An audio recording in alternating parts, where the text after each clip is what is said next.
in this lesson what we're going to do is introduce one of our first psychological theories that we're going to talk about over the next few lessons, and this is the theory known as behaviorism. So we're going to talk a little bit about what it is, where it was developed, and then we're going to talk about a number of assumptions that are made as a result of associating, of adhering to a theory of behaviorism within psychology. And then in the next lessons, we're going to dive into those principles in more detail. So first of all, we should note that behaviorism is a psychological movement that began in the United States in the 1900s. Okay, we sometimes refer to it as learning theory, and we will work out why this is the case later on. But it's a very apt way to describe it, either as behaviorism or learning theory. And it's really just a theory that was developed mainly through the works of someone known as John Watson.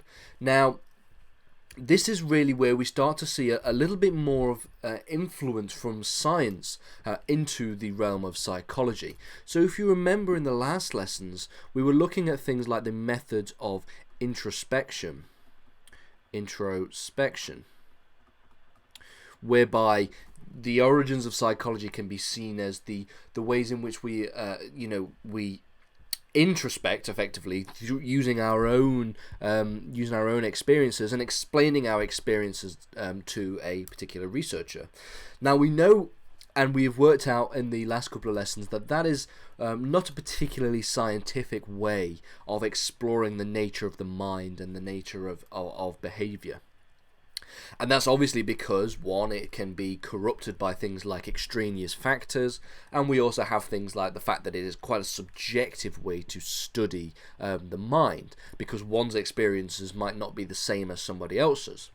And we also looked at whether or not we should even call psychology a science, because there are examples where psychology does not rely on any kind of scientific methods for determining its results.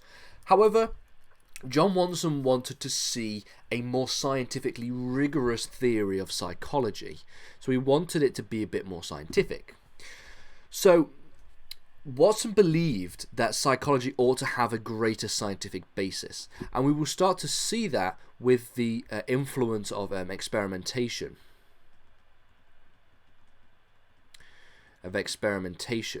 So in the next couple of lessons, when we start to look at things like classical and operant conditioning within animals and within people, we can start to explore different studies that were done under scientific conditions to try and come to conclusions about different ways in which people and animals learn in different things. And this is one of the things that we have to acknowledge when it comes to learning theory and behaviorism. And these can relate to the principles of behaviorism. So there are a number of key principles and assumptions that behaviorism attempts to test using the scientific process.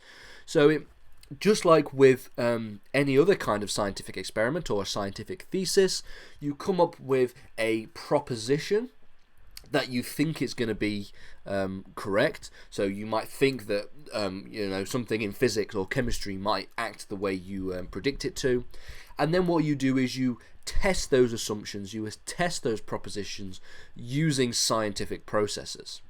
And so behaviorism works very similar. The first principle of behaviorism is that most or nearly all behavior is learnt. Okay.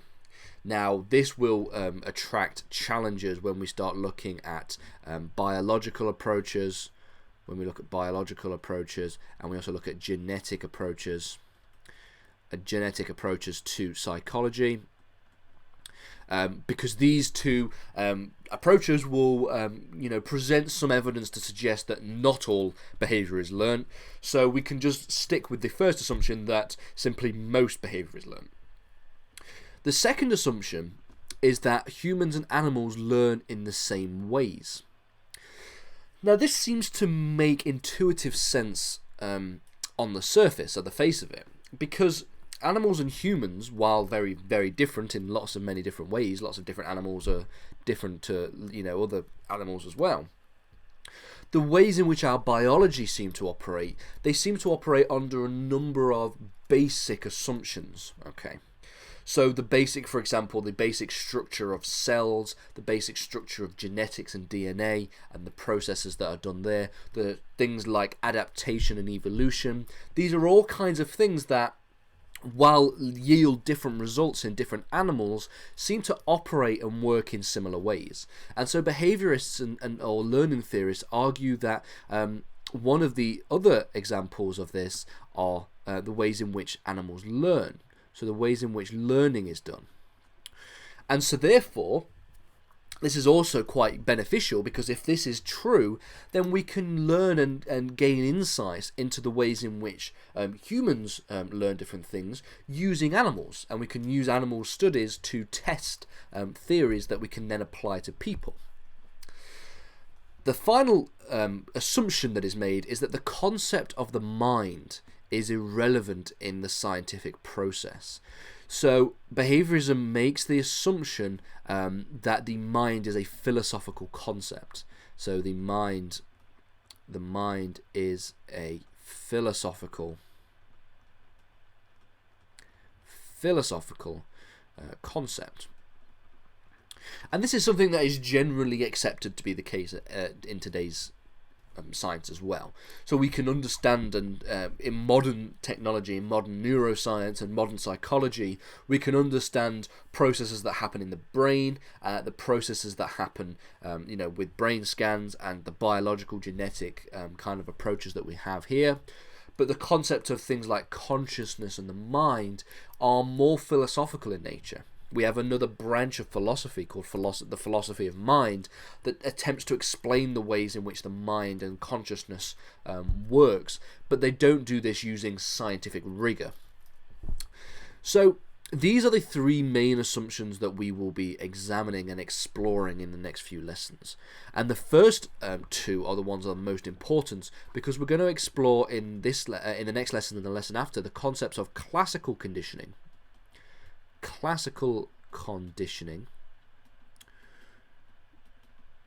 and then secondly operant conditioning, and then after that we'll go into more detail on a number of other aspects of behaviorism.